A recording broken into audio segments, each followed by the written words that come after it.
புத்தாண்டை கொண்டாட ஐரோப்பா பறந்த இலங்கை அரசியல் பிரமுகர்கள். சர்வதேசத்தை அச்சத்துக்குள்ளாக்கியுள்ள அமெரிக்க உளவுத்துறையின் எச்சரிக்கை. இலங்கைக்கு நவீன ஆயுதங்களை வழங்கப் போகும் இந்தியா. ஹெலிகாப்டர் நொறுங்கி விழுந்ததில் 2 ராணுவ வீரர்கள் உடல் சிதறி பலி.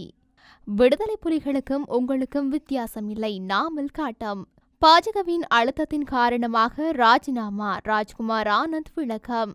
தமிழ் பொது வேட்பாளரின் பின்னணியில் தென்னிலங்கை சக்தி, புலி புரளியை கிளப்பும் சதியம்பலம்.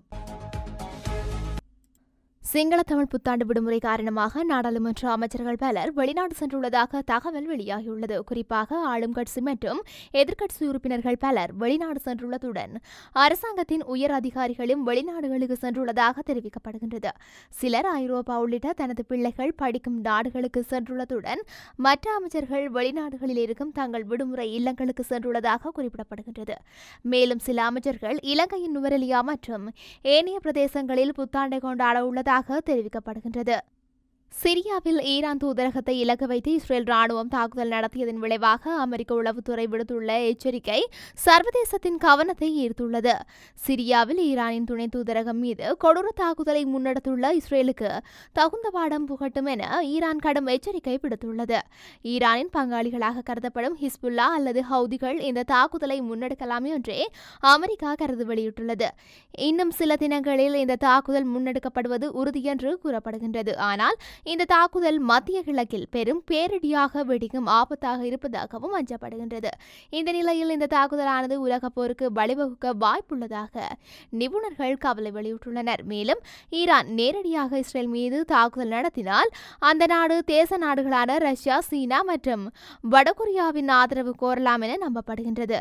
மத்திய கிழக்கில் போர் ஆரம்பமானால் மேற்கத்திய நாடுகளும் களமிறங்கும் வாய்ப்பு உள்ளது. ஏப்ரல் 1 டமாஸ்கலில் உள்ள ஈரான் தூதரகம் குண்டுவீசி தாக்கப்பட்டதிலிருந்து மத்திய கிழக்கு நாடுகள் மற்றும் அமெரிக்காவும் மிகுந்த எச்சரிக்கை நிலையில் உள்ளன. குறித்த தாக்குதலில் ஈரானின் மூத்த தளபதி உட்பட 7 அதிகாரிகள் கொல்லப்பட்டனர். இலங்கை போன்ற நட்பு நாடுகளுக்கு நவீன ஆயுதங்களை வழங்க புதுடெல்லி தயாராக உள்ளதாக இலங்கைக்கான இந்திய உயர்ஸ்தானிகர் சந்தோஷ் ஜா தெரிவித்துள்ளார். கொழும்பில் நேற்றைய தினம் இந்தியா இலங்கை பாதுகாப்பு மாநாடு இடம்பெற்றிருந்தது. இதில் கலந்து கொண்டு கருத்து தெரிவிக்கும் போதே அவர் இந்த விடயத்தை குறிப்பிட்டுள்ளார். இலங்கை இந்தியாவின் நெருங்கிய நட்பு நாடு மற்றும் அண்டிய நாடு என்ற அடிப்படையில் இந்த ஒத்துழைப்புகளை வழங்க இந்தியா முன்வந்துள்ளதாக அவர் தெரிவித்துள்ளார். பிலிப்பைன்ஸின் காவிட் மாகாணத்தில் ராணுவ பயிற்சியில் ஈடுபட்டிருந்த ஹெலிகாப்டர் ஒன்று விமானியின் கட்டுப்பாட்டை இழந்து கீழே நொறுங்கி விழுந்ததில் 2 ராணுவ வீரர்கள் உயிரிழந்துள்ளனர்.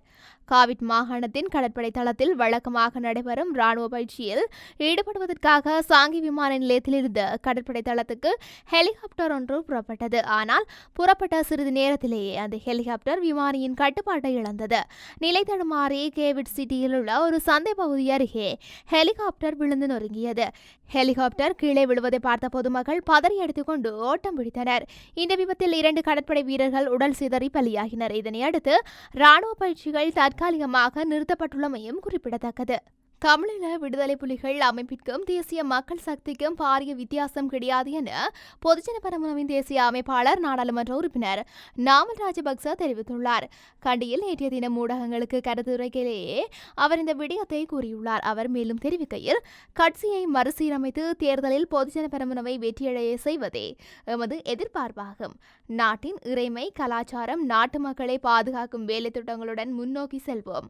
தேசிய பொருளாதாரத்தை வலுப்படுத்துவதற்கு வேலை திட்டங்கள் நாட்டிற்கு தற்போது தேவைப்படுகின்றது. பொறுப்பு வாய்ந்த அரசியல்வாதிகள் என்ற ரீதியில் பொதுஜன பெரமுன சார்பில் பொருத்தமான ஒருவரை நாம் தெரிவு செய்வோம். மக்கள் நம்பிக்கையை வெற்றி கொண்ட ஒருவரே பொதுஜன பெரமுனவின் ஜனாதிபதி வேட்பாளராக தெரிவு செய்யப்படுவார். கட்சியின் தேசிய அமைப்பாளர் என்ற ரீதியில் எனக்கு பாரிய பொறுப்பு உள்ளது. எனவே கட்சியை கட்டியெழுப்புவதற்கான நடவடிக்கையினை முன்னெடுத்துள்ளேன். தமிழீழ விடுதலை புலிகள் அமைப்பிற்கும் தேசிய மக்கள் சக்திக்கும் பாரிய வித்தியாசம் இல்லை. நாம் இந்த நாட்டை வீணடிக்கவில்லை. பேருந்துக்கு நாம் தீ வைக்கவில்லை. அப்பாவி மக்கள் மீதும் பௌத்த மரகுருமார் மீதும் நாம் தாக்குதல் மேற்கொள்ளவில்லை. இவ்வாறான சம்பவங்களுடன் ஒப்பிடுகையில் தமிழீழ விடுதலை புலிகள் அமைப்பிற்கும் தேசிய மக்கள் சக்திக்கும் பாரிய வித்தியாசமில்லை என்றே தெரிகின்றது என குறிப்பிட்டுள்ளார். டெல்லி மதுபான கொள்ளை வழக்கு தொடர்பாக ஆம் ஆத்மி கட்சி தலைவர்கள் அடுத்தடுத்து சிறைக்கு அனுப்பப்பட்டனர். டெல்லி முன்னாள் துணை முதலமைச்சர் மணீஷ் சிசோடியா தொடங்கிய மாநிலங்களவை உறுப்பினர் சஞ்சய் சிங் என அடுத்தடுத்து அதிரடி கைது நடந்தது. இறுதியாக டெல்லி முதலமைச்சர் அரவிந்த் கெஜ்ரிவால் கைது செய்யப்பட்டார். 6 மாத சட்ட போராட்டத்திற்கு பிறகு சஞ்சய் சிங்குக்கு சமீபத்தில் பிணை கிடைத்தது. ஆனால் மணீஷ் சிசோடியாவும் அரவிந்த் கெஜ்ரிவாலும் இன்னும் சிறையில் தான் உள்ளனர். தேர்தல் நெருங்கும் நேரத்தில் ஆம் ஆத்மி கட்சி பெரும் நெருக்கடியை சந்தித்து வரும் இச்சூழலில் அக்கட்சியின் மூத்த தலைவர் ராஜ்குமார் ஆனந்த் தனது அமைச்சர் பதவியை ராஜினாமா செய்துவிட்டு கட்சியிலிருந்து நேற்று வெளியேறினார். ஆம் ஆத்மியின் ஊழல் நடவடிக்கையில் தான் கட்சியிலிருந்து அவர் விலகியதாகவும் தெரிவித்தார். இதனை அடுத்து பாஜகவின் அழுத்தத்தினால் தான் அவர் கட்சியிலிருந்து விலகியதாக ஆம் ஆத்மி தலைவர்கள் தெரிவித்தனர். இந்த நிலையில் கட்சிக்கு கருத்து பதிலளித்த அவர், அரசியல் மாறும்போது நாடு மாறும் என்றும் உருவான கட்சியில் அரசியல் மாறவில்லை, தலைவர்கள் தான் மாற ஆரம்பித்தனர். இதில் எனக்கு விருப்பமில்லை. கட்சியில் நடக்கும் அநீதியை என்னால் ஏற்றுக்கொள்ள முடியவில்லை, அதனால் தான் விலகினேன் என்று தெரிவித்துள்ளார். தமிழ் பொது வேட்பாளர் ஒருவரை களமிறக்கும் நடவடிக்கையின் பின்புலத்தில் ராஜபக்சக்கள் இருக்கின்றார்களா என்ற சந்தேகம் ஏற்பட்டுள்ளது என்று நாடாளுமன்ற உறுப்பினரும் ஜனாதிபதி சட்டத்தரணியுமான எம். ஏ. சுமந்திரன் தெரிவித்துள்ளார். அவ்வாறு பொது வேட்பாளரை நிறுத்திவிட்டு புலிகள் வந்துவிட்டார்கள் என்று புரளியை கிளப்புபவர்கள் அதன் மூலமாக அரசியலில் லாபம் ஈட்டுவார்கள் என்று அவர் கூறினார். ஊடகம் ஒன்றுக்கு வழங்கிய நேர்காணலின் போதே அவர் மேற்கொண்டவாறு குறிப்பிட்டார்.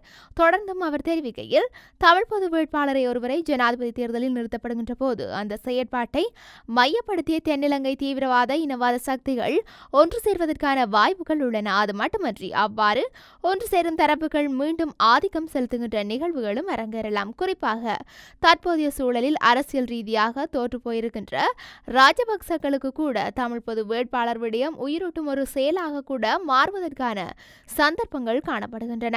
ராஜபக்சக்கள் கடந்த காலத்தில் தமிழ் பொது வேட்பாளர் என்ற விடயத்தினை தங்களுடைய தேர்தல் வெற்றிக்கானதொரு யுக்தியாக கையாண்டனர். அதற்காக தமிழர்கள் தரப்பிலிருந்தே ஒருவர் களமிறக்கியும் உள்ளார். அவ்வாறு பொது வேட்பாளரை நிறுத்திவிட்டு புலிகள் வந்துவிட்டார்கள் என்று புரளியை கிளப்புவர்கள் அதன் மூலமாக அரசியலில் லாபம் ஈட்டுவார்கள். நாடாளுமன்ற தேர்தலில் மஹிந்த ராஜபக்ச குருநாகல் மாவட்டத்தில் போட்டியிடுவதால் தமிழர் ஒருவரை அவரது வெற்றிக்காக அங்கே கூட போட்டியிட செய்தார்கள். ஆகவே தமிழ் பொது வேட்பாளர் என்ற விடயம் பேசப்படுகின்ற நிலையில் அதற்கு பின்னணியில் ராஜபக்சர்கள் இருக்கின்றார்களா, சிங்கள இனவாத சக்திகள் இருக்கின்றனவா என்கின்ற சந்தேகம் எனக்கு இயல்பாகவே வருகின்றது. அது மட்டுமன்றி தமிழ் பொது வேட்பாளர் என்ற விடயம் எமது மக்களின் அரசியல் ரீதியான முயற்சிகளுக்கு எந்தளவு பொருத்தமானது என்பதையும் பார்க்க வேண்டியுள்ளது. எனினும் குறித்த விடயம் சம்பந்தமாக நாம் கட்சியாக இன்னும் கூடி பேசவில்லை. கட்சியாகவே அவ்விடயத்தினை ஆராய்ந்து இறுதி தீர்மானத்தினை அறிவிப்போம் என குறிப்பிட்டுள்ளார்.